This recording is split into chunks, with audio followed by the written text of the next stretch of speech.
Break பிடிக்காத இந்த bus நேரா போய் பாத்தீங்கன்னா ஒரு 2 வீலர்ல மோதுது. அதுக்கு முன்னாடி போய்கிட்டு இருந்தா ஒரு காரையும் சேர்த்து அடிச்சுட்டு போகுது. அதுக்கு முன்னாடி போய்கிட்டு இருந்த ஒரு பெரிய லாரி லோடோட போயிட்டு இருக்க ஒரு மிகப்பெரிய ஒரு லாரிலையும் மோதி அந்த லாரி அந்த வேகம் தாங்க முடியாம அந்த லாரியும் போய் முன்னாடி இருக்க ஒரு வண்டியில போய் இடிச்சு அந்த லாரிக்கு அவ்வளவு சேதம்.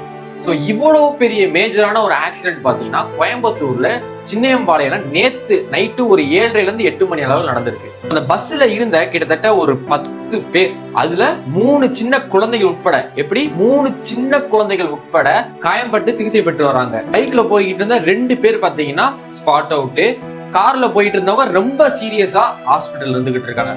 ஒவ்வொருத்தவங்க நிறைய சொல்றாங்க. ஒரு சில பேர் பாத்தீங்கன்னா பஸ் கண்ட்ரோல் இல்ல, பஸ்ல பாத்தீங்கன்னா பிரேக் ஃபெயிலியர் சொல்றாங்க. ஒரு சில பேர் பாத்தீங்கன்னா டிரைவர் ட்ரிங்க் அண்ட் டிரைவ் அப்படிங்கிறாங்க. ஒரு சில பேர் பாத்தீங்கன்னா டிரைவரே ஓட்டல, வேற யாரோ ஓட்டுறாங்க. இப்படி நிறைய வதந்திகள் வந்தாலும் எது உண்மை அப்படின்னு சொல்லிட்டு நம்ம பொறுத்து இருந்து பார்த்தோம்னா தெரியும். சோ இதை பத்தி நீங்க நினைக்கிறேன் கமெண்ட்ல சொல்லுங்க. இன்னும் நம்மள ஃபாலோ பண்ணலாம், ஃபர்ஸ்ட் ஃபாலோ பண்ணுங்க.